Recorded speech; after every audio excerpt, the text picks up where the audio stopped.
Praise the lord. ఈరోజు దేవుని వాగ్దానము. యెహోవా నామము బలమైన దుర్గము, నీతిమంతుడు అంతులోనికి పరిగెత్తి సురక్షితముగా నుండును. సామెతల గ్రంథము 18వ అధ్యాయము 10వ వచనము. ప్రియమైన సహోదరి సహోదరులారా, సాధారణంగా మనకు కష్టాలు, బాధలు, సమస్యలు వచ్చినప్పుడు వాటి నుండి విడుదలను పొందే మార్గమేదని అన్వేషిస్తాము. ఎవరి దగ్గర మనకు క్షేమము కలదు, ఎక్కడ మనకు భద్రత ఉందని ఆలోచిస్తాము.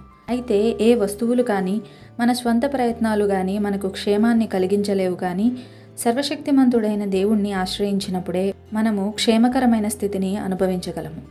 అవును ప్రియులారా, మహోన్నతుని చాటున నివసించువానికి, సర్వశక్తుని నీడను విశ్రమించువారికి ఎంతో గొప్ప కాపుదల ఉంది. మనం ఎదుర్కొనే ప్రతి విధమైన పరిస్థితుల నుండి ఆయనే మనలను కాపాడగలిగినవాడు. కావున ప్రియులారా, కష్ట సమయాల్లో కృంగిపోక ప్రభువైన దేవుణ్ణి ఆశ్రయముగా చేసుకునేదాం. ఆయన ఇచ్చు గొప్ప విడుదలను, సమాధానాన్ని పొందుకుందాం. అట్టి కృప దేవుడు మనందరికీ దయచేయునుగాక. ఆమెన్.